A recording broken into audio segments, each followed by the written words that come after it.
These increasingly frequent departures from constitutional principles are destroying the rule of law foundation on which this country was built. We are succumbing to the caprice of men that our founders fought to escape. The cure to these problems will not come from Washington, D.C. They must come from the states.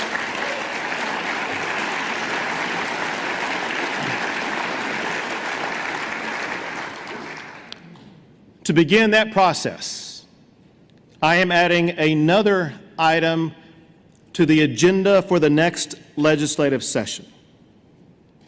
I want legislation authorizing Texas to join other states in calling for a convention of states to fix the cracks in our broken Constitution.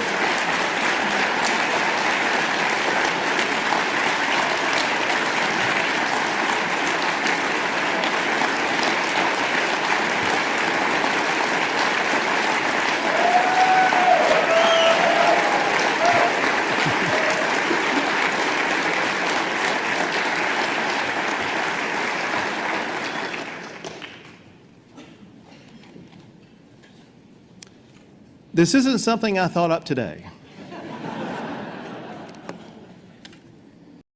We have combed through the Federalist Papers, the anti-Federalist Papers. We've been through court decisions ranging from Chief Justice John Roberts all the way back to Chief Justice John Jay. We've looked at every scrap of relevant material, all the way up to the President's executive order issued earlier this week. And we distilled that information down into 9 essential amendments to the Constitution that will restore the rule of law in the United States of America. It is found in this document that we call the Texas Plan. This is more than 90 pages long, and TPPF will be proud to know that it has more than 350 footnotes. We urge TPPF to comb over every single detail in this document, which my office can give to you, or you can access online as soon as I finish this speech. But to quickly tell you what it concerns, the Texas Plan includes amendments that do what so desperately needs to be done, and that is to put teeth into the 10th Amendment.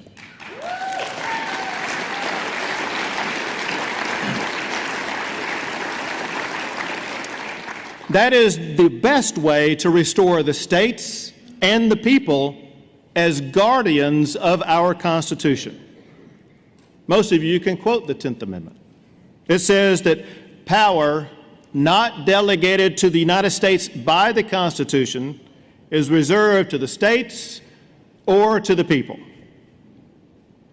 Madison warned ambitious encroachments by the federal government on the authority of the states would do more than just ignite opposition of the states. He warned they would be signals of general alarm. My friends, the alarm bells are going off.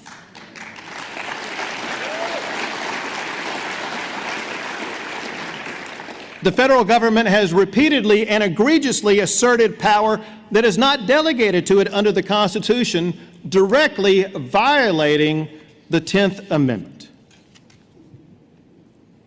Candidly, if I've heard it once, I've heard it 1,000 times from people like Robin Lennon over here. Why don't you just enforce the 10th Amendment? That is the problem. Where is it that you enforce the 10th Amendment? Congress and the President openly scoff at the 10th Amendment, and they have reason to do so because the Supreme Court has repeatedly hamstrung states' ability to enforce the 10th Amendment. Texas has experienced this firsthand. Texas invoked the 10th Amendment to challenge the federal government because the federal government was forcing us to pay for education, health care, and other costs associated with illegal immigrants that the federal government had allowed into the state of Texas. But the court held that our 10th Amendment claim was not, quote, cognizable, and tossed the case out of court. Because courts have repeatedly limited states' rights to enforce the 10th Amendment, the Texas plan spells out that the 10th Amendment specifically gives states authority to sue the federal government when it assumes powers not delegated by the Constitution.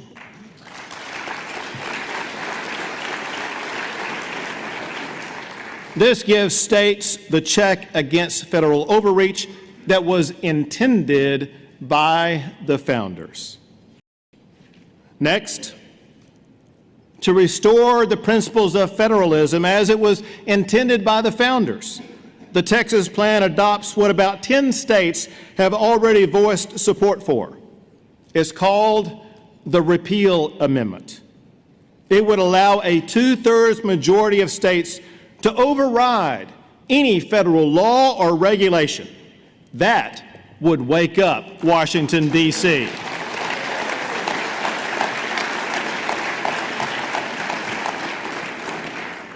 Mending the 10th Amendment, however, doesn't solve all of our problems. The truth is that each branch of government has strayed from its intended role. Pop quiz time. Under the Constitution, which branch of government makes the laws?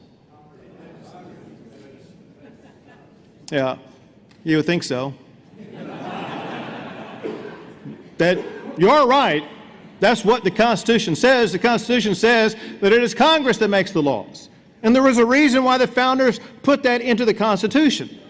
They wanted the representatives that the people elect who are closest to the feelings and attitudes of those people to be the ones who make the laws that the people have to live under. And yet, more than 90% of the laws, rules, and regulations that we live under that govern your lives are never voted on by the United States Congress. Instead, most of those laws, rules, and regulations are made by unelected, unaccountable bureaucrats who work in federal agencies. It could be the IRS, the HHS, the NLRB, the EEOC, and the alphabet soup goes on and on and on. But you all know my favorite, the EPA. Without approval of Congress, unelected bureaucrats at the EPA issued a 1,600-page Clean Power Plan. The Clean Power Plan forces businesses to be closed, jobs to be lost, and it will cost consumers and businesses billions of dollars each and every year. But it goes from bad to worse. When Congress learned about the havoc that the Clean Power Plan would wreak on the economy and on their constituents, both the House and the Senate voted to reject it. Then, with a stroke of a pen, President Obama abdicated the promise of our founders. He vetoed Congress's vote and reinstated the EPA agency rule, elevating the rule of unelected bureaucrats above the rule of law passed by your elected representatives. The Texas plan fixes this government run amok.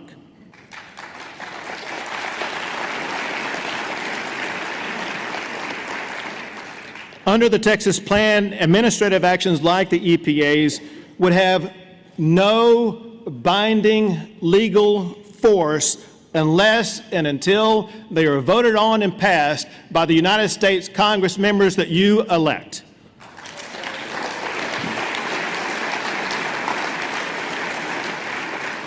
The Texas plan returns lawmaking to the process that is enshrined in the United States Constitution. Speaking of Congress, with the exception of Linda McCall, whose husband does a fabulous job protecting our country. And by the way, breaking news, in case you haven't heard, El Chapo has been captured.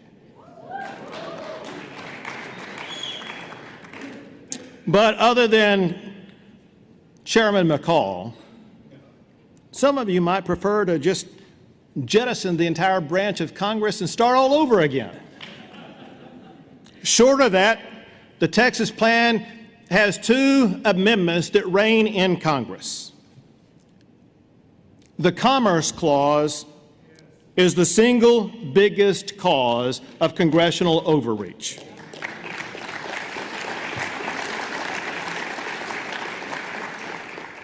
It is short and simple.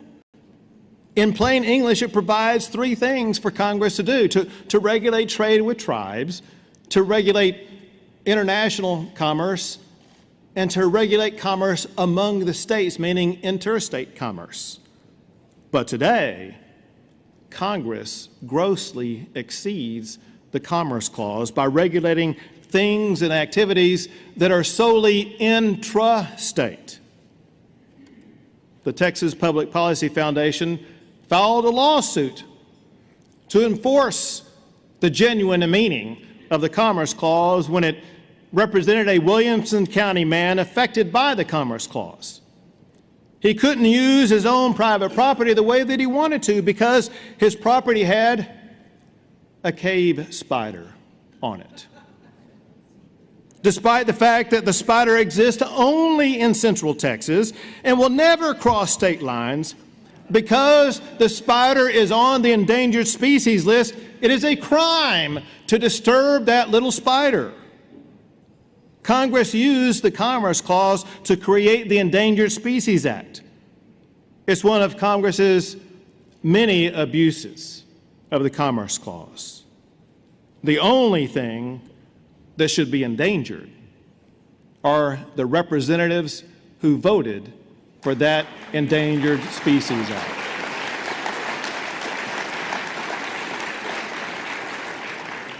To restore the true intent of the United States Constitution, the Texas plan amends the Commerce Clause to prohibit Congress from regulating anything or activity that occurs wholly within one state.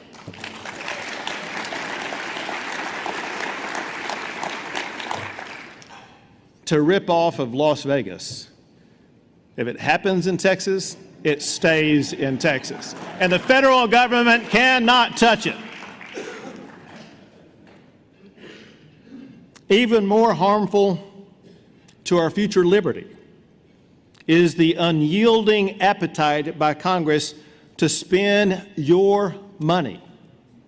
America is now more than $18 trillion in debt with no end in sight.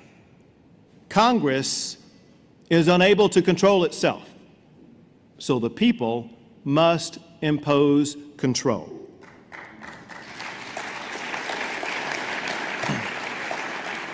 The Texas plan joins 27 other states in calling for a balanced budget amendment to the United States Constitution.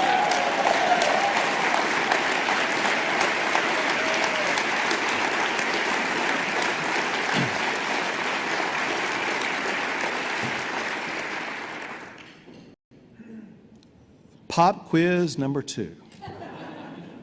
Everyone got 100 on the last one. let's test you this time. How many votes does it take to amend the Constitution? 2/3 to amend the Constitution. Wrong answer. Wrong answer.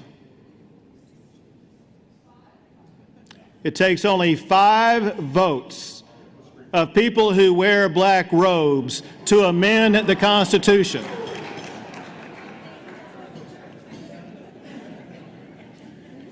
You know, Alexander Hamilton was a great visionary, but he completely missed it when he said, quote, "The courts would be the weakest and least dangerous branch." To the contrary, we've seen in just the past few decades how they have become the most dangerous because they can change any law and are accountable to no one. It was Madison and Jefferson who predicted that unelected justices could alter the Constitution's meaning. They are the ones who turned out to be correct. Judges have moved beyond calling the balls and strikes and have turned to actively making law, rewriting statutes, and even amending the Constitution themselves. The Texas plan addresses these problems with 2 amendments. First, to go back to the math, it takes 3/4 of the states to amend the Constitution. So why can a bare majority of Supreme Court justices accomplish the very same thing? It cheapens the rule of law.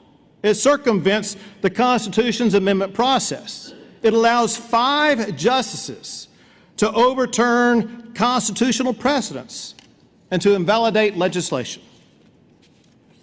The Texas plan fixes that by setting the same 3/4 requirement for Supreme Court decisions that Article 5 already imposes for constitutional amendments. This is not uncharted territory. 2 states already do it for the Supreme Courts of Nebraska and North Dakota, and their legal systems have continued to work just fine. Additionally, the Texas plan would make Supreme Court decisions accountable to the people of the United States of America. 5 unelected, unaccountable people should not be allowed to rewrite the laws of this land without the people having a check and balance on it.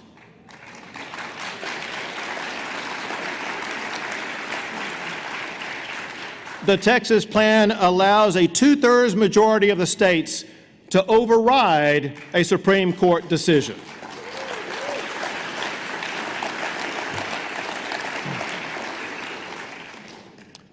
It's clear that the federal government has sailed far from its constitutional moorings. The question is, what are we going to do about it? The founders clearly understood there would be a need to amend the Constitution.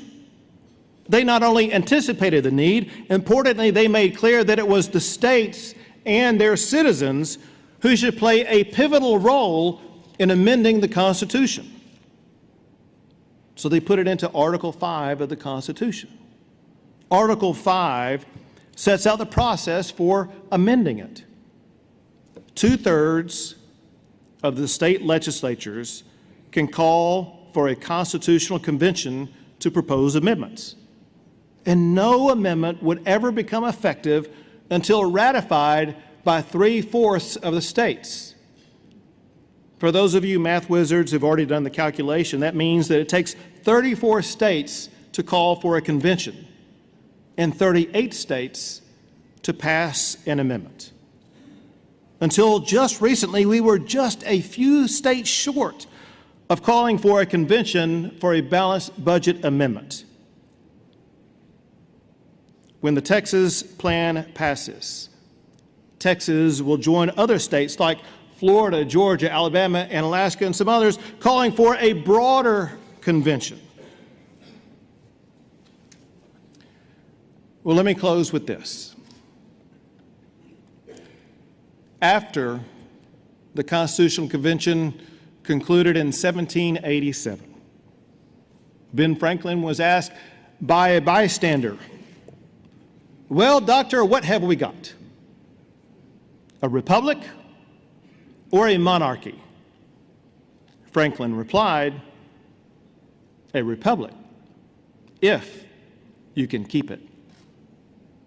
Every generation of Americans has faced Franklin's challenge.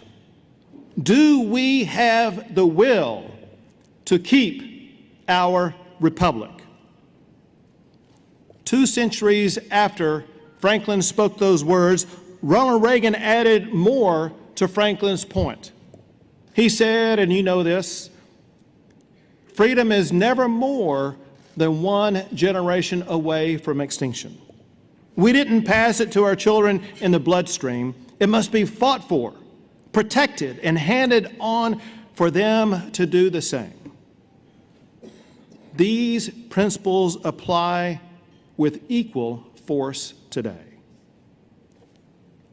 The irony for our generation is that the threat to our republic doesn't come just from foreign enemies. It comes in part from our very own leaders. Leaders who have strayed from the document that was crafted in part by Franklin. Leaders such as a president who changes laws with a pen. Congress that has no need to root their laws in constitutional principles. A judiciary that rewrites laws and freely amends the Constitution.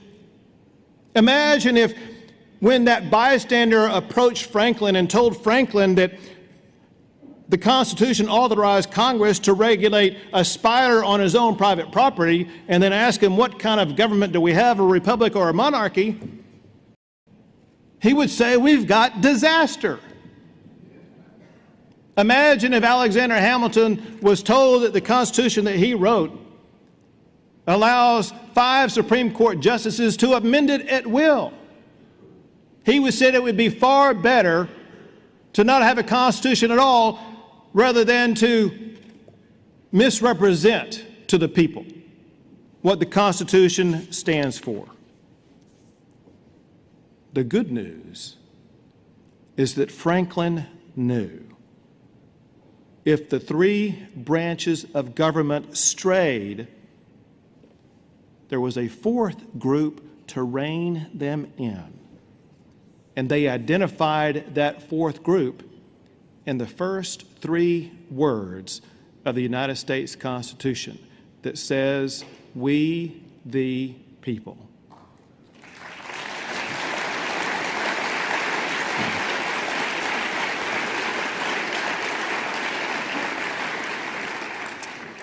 In that same Constitution, Franklin, Hamilton, Madison, all of them gave us the tool to chart our own destiny. That tool is Article 5 of the United States Constitution. The framers included a constitutional convention because they knew citizens are the ultimate defense against an overreaching federal government. Let us heed the advice of our founders.